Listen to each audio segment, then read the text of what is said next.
les remerciements et pour quelle raison d'ailleurs. Donc là, vraiment la raison, on sait bien, surtout avec l'étalage et avec la présentation de grands sémioticiens, c'est Slavi, le grand sémioticien de Oujda, et aussi le grand Sichakib, vraiment qui ont pris la peine et le temps et le soin de présenter les différents détails sur la vie de notre cher professeur Feu Zazer Lahi.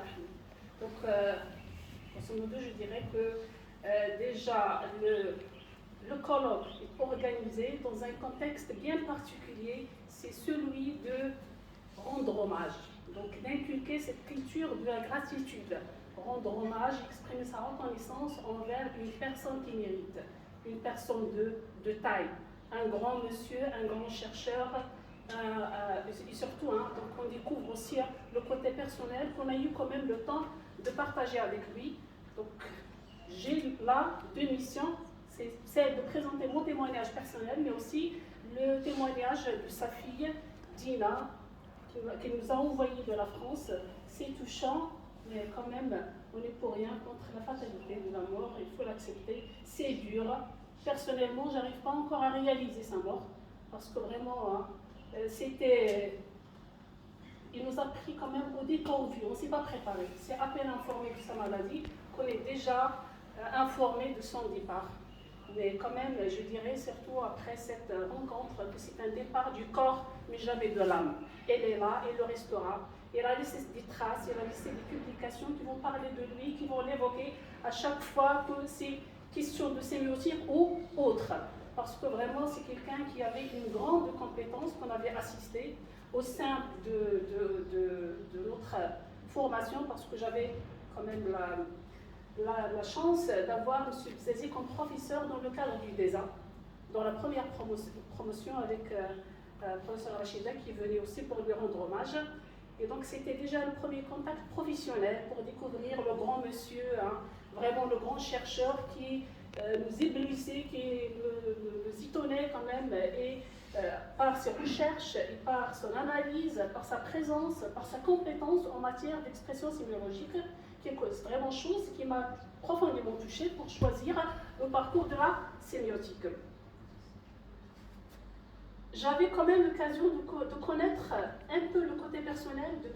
Zazi dans un cadre. La première fois, c'était dans un cadre d'un séminaire qui était organisé au sein de l'université de Dar Meres.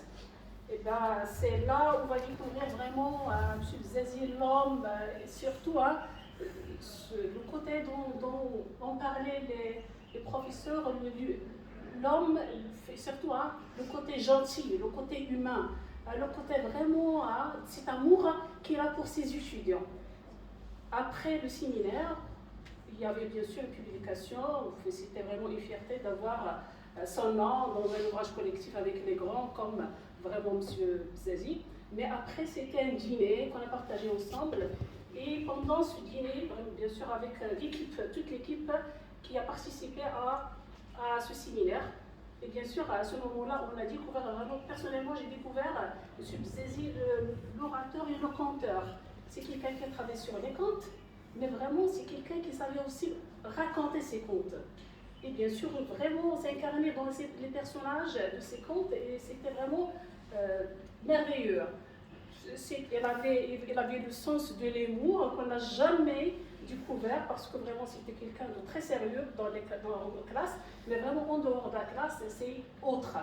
Et c'est vraiment quelque chose qui m'a fait énormément plaisir quand même de découvrir ce côté. C'est vrai qu'il y avait une période où j'étais recrutée un peu loin, et avec les enfants et tout, j'ai perdu contact, mais le contact, ça va renouveler après.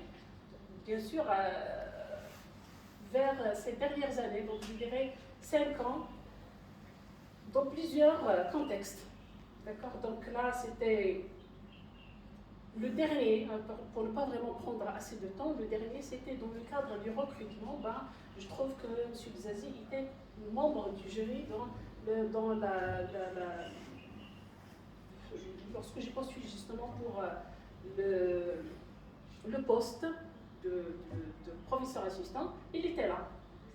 Et j'ai découvert dans son regard vraiment le regard du père, c'est pas seulement le professeur, c'est déjà une nostalgie parce que vraiment ça fait longtemps que je ne l'ai pas vu, et lorsque je l'ai vu, vraiment je ne savais pas exprimer ma joie de le retrouver dans un cadre professionnel, mais quand même c'était, j'ai remarqué dans son regard vraiment la brillance de son regard, et surtout il a exprimé après qu'il était vraiment content. Il n'a pas dissimulé, il était content de me retrouver et surtout que quelque chose qui m'a touché profondément, c'est qu'il était fier. Donc la fierté de quoi? Parce que vraiment dans le dossier, j'ai essayé d'entamer plusieurs sujets, donc à travailler un peu de syntaxe, j'ai touché un peu de tout dans le cadre de la linguistique, mais le travail bien sûr de la thèse s'inscrivait dans le cadre de la sémiotique. Donc il était fier, il était content parce que j'ai choisi de travailler sur la sémiotique, et il était content parce que j'ai travaillé sur les mesures. Et c'était son champ d'investigation. Vraiment, bien sûr, là, je reviendrai à ce point parce que c'est quelque chose qui m'a vraiment marqué, hein, de façon très, très forte.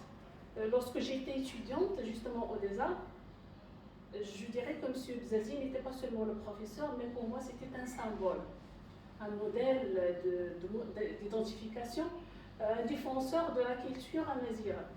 Je parle dans un contexte où ce n'est pas le cas, par exemple, de la mesure actuelle où on parlait de la langue officielle nationale et tout, qui a ses droits, mais à un moment donné où j'étais militante, et je militais pour les droits culturels à Mazir, et je trouvais dans M. Bzazi le défenseur là, quelqu'un vraiment un pilier qui militait de son coin, mais je dirais que c'était un coin vraiment efficace. Et il militait efficacement à travers sa recherche. Il en était conscient. Le militantisme, il le disait, sur le travail. À l'époque, on reprochait pourquoi il ne brillait pas, par exemple, dans les associations, qu'il n'exprimait pas ses discours politiques et tout. Mais je dirais vraiment qu'il a milité et il a vraiment rendu un grand service à sa culture amazigh. Et bien sûr, là, c'est quelque chose qu'on a pris de lui et on est très très fiers vraiment de son choix. Si je parle, je ne vais pas en finir, surtout que déjà les professeurs ont assez parlé, et même si on parle, on ne finira jamais, parce que vraiment c'est un grand monsieur. Hein, c'est un grand monsieur vraiment, et bien sûr, il sera là. La douleur du départ m'a envahi, hein, surtout avec le rappel, avec les photos et tout. Je dirais que vraiment, parfois, on ne trouve pas les mots. On ne trouve pas les mots pour exprimer vraiment ce qu'on ressent. Peut-être quelque chose, c'est la chose que sa fille a senti lorsqu'il était en train de rédiger son mot, qu'il n'a pas trouvé vraiment les expressions et les mots suffisants pour transmettre ce qu'il ressent. Je dirais vraiment que c'est ce qui se passe avec nous. On a assez d'amour pour ce grand monsieur, beaucoup d'estime, et son départ nous a beaucoup infligé. Que Dieu l'accueille dans sa sainte miséricorde et repos et paix à son âme. Donc je partage avec vous le témoignage de Dina Bzazi. Voilà, bonjour à toutes et à tous. Je tiens tout d'abord à remercier toute personne ayant contribué de près ou de loin à organiser cet événement. Un événement qui nous offre la possibilité d'aborder une réflexion qui était au cœur des travaux de M. Abdelkader Bzazi. Mon désir de formuler une pensée qui soit digne de ce cadre scientifique dans cette belle ambiance créée par les organisateurs de ce colloque en hommage à mon père ne sera certainement pas à la hauteur de mes attentes.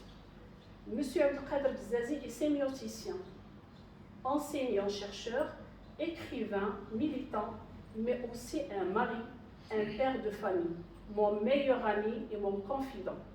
Et ce qu'il maintenait en toutes circonstances, c'est ces dimensions humaines, loin des rêves de refaire le monde, mais juste de le vivre humainement. Car mon père, ce qu'il a de particulier, c'est cette force humaine que je tiens à dire, son sens d'écoute, de générosité, son intelligence et son humilité. Je lui dois reconnaissance, respect et estime pour tout ce qu'il m'a appris. Il me répétait souvent, nous sommes sur terre pour ne se venir. et insister sur l'importance du devoir de mémoire. Je voudrais dire la gratitude que m'inspirent les souvenirs que je garde précieusement de mon père. Pour indemniser pour ces souvenirs-là, l'amour les protège. En essayant d'écrire ces quelques lignes, en pensant à lui, je comprends mieux la force de l'amour et la faiblesse des mots pour l'exprimer. Qu'il me pardonne cette faiblesse. Tous ceux qui nous ont quittés trop tôt, ne nous vous oublions pas. Merci encore en vous souhaitant une bonne continuation et une bonne santé. Merci.